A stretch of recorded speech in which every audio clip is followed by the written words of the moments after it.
So now we come to the high voltage circuit build, and this is probably the most involved part of the build. We have to do quite a lot in one go to make it work.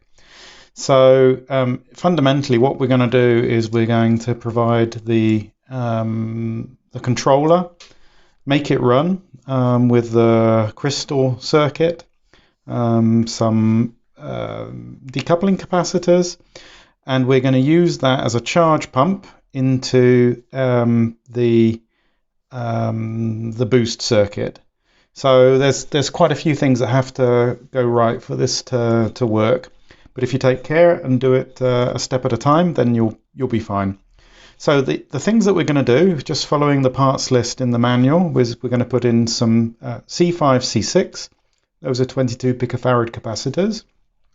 C1 is a 2.2 microfarad 400 volt capacitor. C7 and C8 are decoupling capacitors for the controller. Another UF4007, which is the ultra fast rectifier for doing the boost. Then we're going to put the socket and the controller on the board. So it's a 28 pin socket. The crystal, which is Q2, L1, which is 100 microhenry inductor, R10, which is a 3K resistor to hold down the gate of the MOSFET, the IRF640, which is Q1, 390K R1, 4.7K R2, and 10K resistor for the reset of the controller and the controller itself. So quite a lot going on here. Following the steps in the manual, let's go. I generally want to start with the power components. So the IRF640 comes wrapped in silver foil because it's slightly static sensitive. So let me ground myself. You don't have to be completely paranoid about it. You're allowed to touch it, but just make sure you don't shuffle around a nylon carpet before you do. So, and again, we have to bend the legs down close to the body to make it fit in the space provided. So space is a bit tight. Do a test fit first of all. That's going to be okay. You have to make sure that it doesn't foul on the pad for the diode there. So in fact, let's give it some more room. Okay, very good. So we'll tape it down.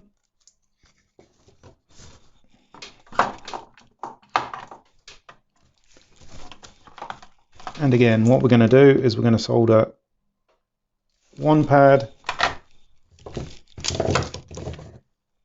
trim up all of them together, and then solder the others.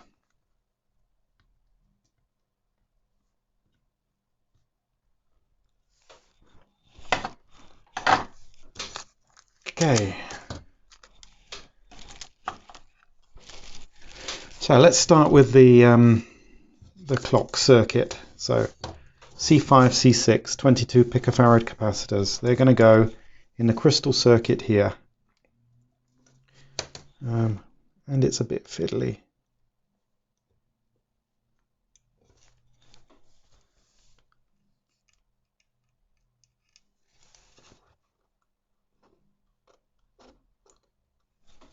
Try and get them quite close to the board.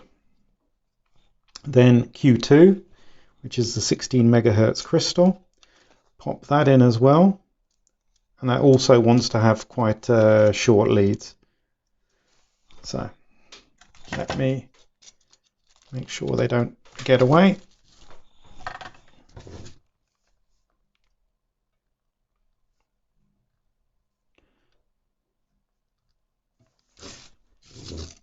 Now I have the habit of soldering one lead first and then checking things, because with only one lead you have a good chance of getting the component out if something's wrong.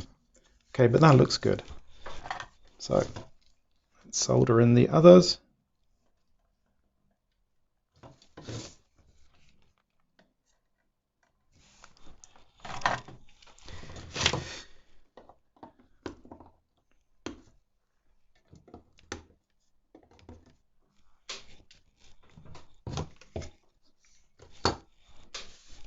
All right, our C1 again has a stripe on the side, and the stripe has to go into the marked part on the board.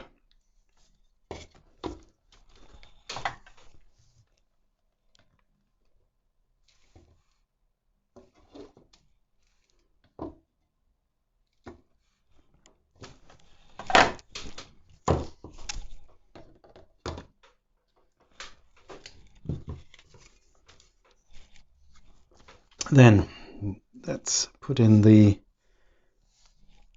100 nanofarad capacitors, C8 and C7.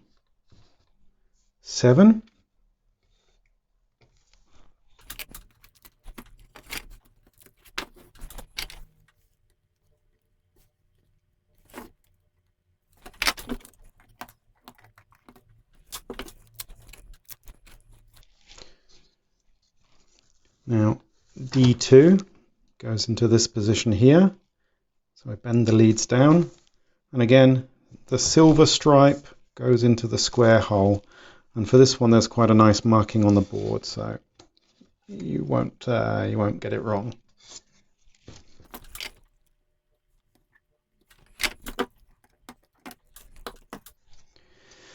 Now L1 goes into the space that's been left for it, and again you should try and get it quite close to the board.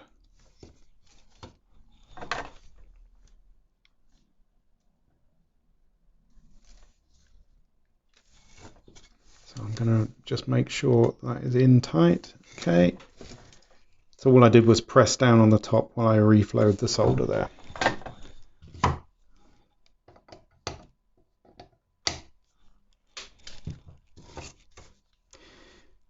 So the final component around this part of the circuit is the 3K resistor, which goes into the R10 space here close to the MOSFET.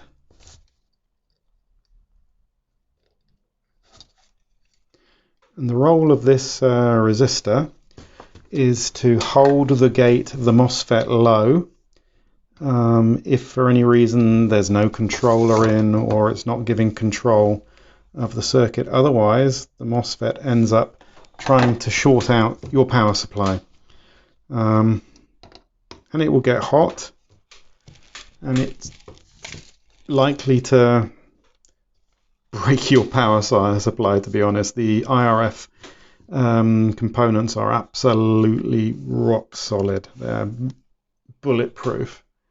So now we're going to put in the socket for the controller.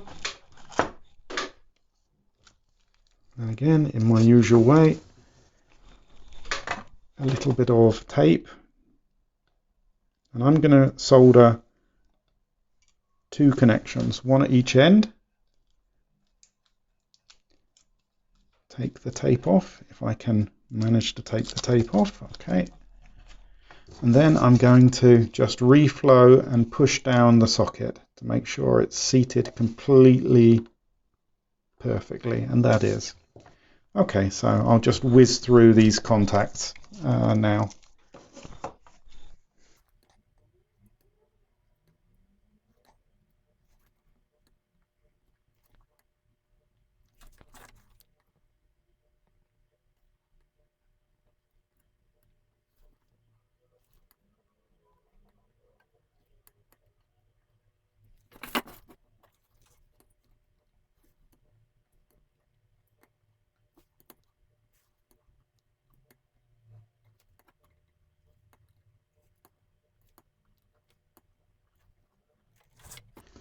Okay, that joint there doesn't look quite right.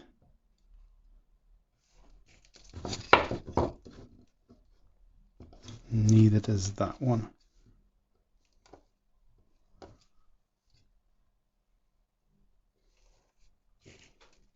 Okay. That's the socket in. Now, this next step is quite important. Pay attention, there's a 4K7 resistor, and that is R2. Now R2 is clearly marked here. Don't mix it up with the 390K, which is R1. They sit close together. Do not mix them up, otherwise you stand a good chance of destroying your controller.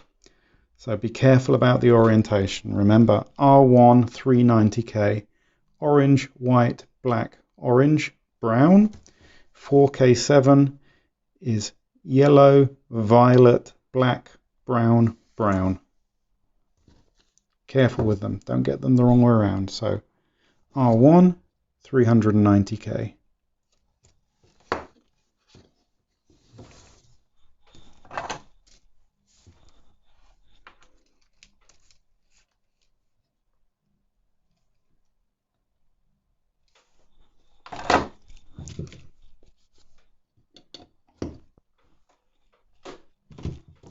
So 4.7K is R2.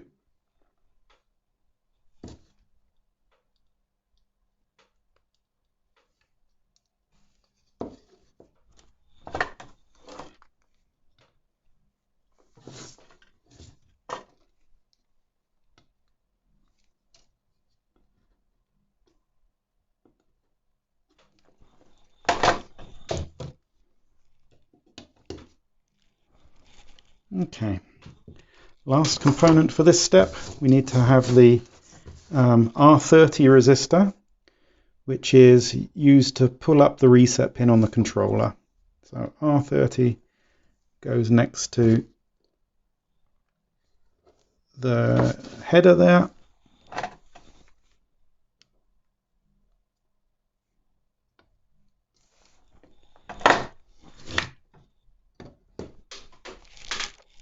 Now we can put the controller in. In fact, let's test a few pins before we get any further. So power back on again, and let us do the tests on. So we should have, if I look at the data sheet for the Atmega 328P, I can see we should have VCC on pin 7. 1, 2, 3, 4, 5, 6, 7. Should be 5 volts. Perfect. We should have VCC on pin 20, 28, 27, 26, 25, 24, 23, 22, 21, 20. Perfect. And we should have VCC on pin 1 via the pull-up resistor. Good. Let's have a look.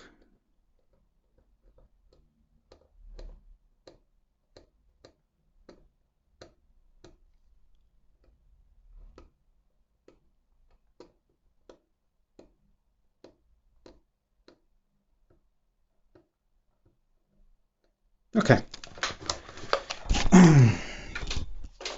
Power off. In with the controller.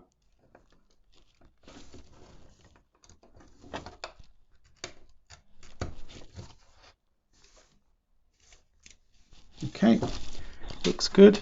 Now we should be able to measure between 5 volts and the HV test point, 170 volts down here. We should be able to measure the high voltage. 182. That's fine. That's fine. If you want to measure the high voltage drive point, there's something there about 0.15 of a volt. It is not stable, but that's not intended to be stable. Okay. That's looking good.